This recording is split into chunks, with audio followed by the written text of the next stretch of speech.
এটা হচ্ছে Runner bike, turbo bike, 150 CC bike. তো বাইকটা আমার কাছে নিয়ে আসছে ব্রেক প্যাড লাগানোর জন্য।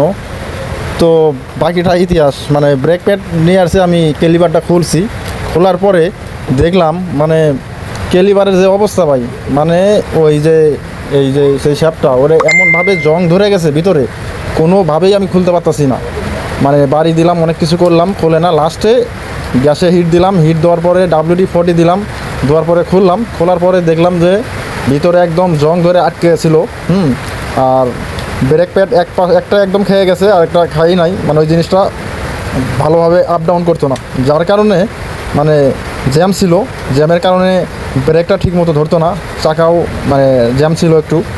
তো আমি এটা খুলতে মানে খুব আমার প্যারা গেছে, মানে এটা বলার বাইরে। মানে প্রায় 1 ঘন্টার মতো লাগছে আমার এই জিনিসটা খুলতে। তো যাই হোক, মানে অবশেষে খুলছি।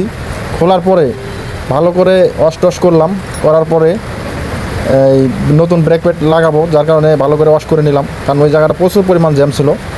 তো ওটা লাগাই দিলাম। দেওয়ার পরে এখন আমি ওই জিনিসটা ভালো করে ওয়াশ টশ কইরা গ্রিস করলাম। গ্রিস করার পরে ব্রেক প্যাডটা লাগাই দিলাম।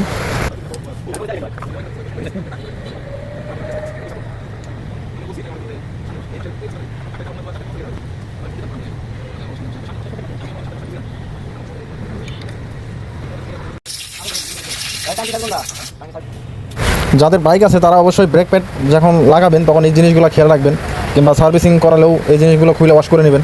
কারণ এগুলো যদি না খুলেন, তাহলে যদিও না খুলেই যদি ব্রেক প্যাড যদি লাগাই দেন, তাহলে সেই ক্ষেত্রে আপনার ওই জিনিসটা দীর্ঘদিন থাকার কারণে জ্যাম হয়ে যায়। জ্যাম হওয়ার কারণে পরবর্তী ব্রেক প্যাড লাগাইতে গেলে ব্রেকটা ভালো হবে না, স্মুথলি হবে না।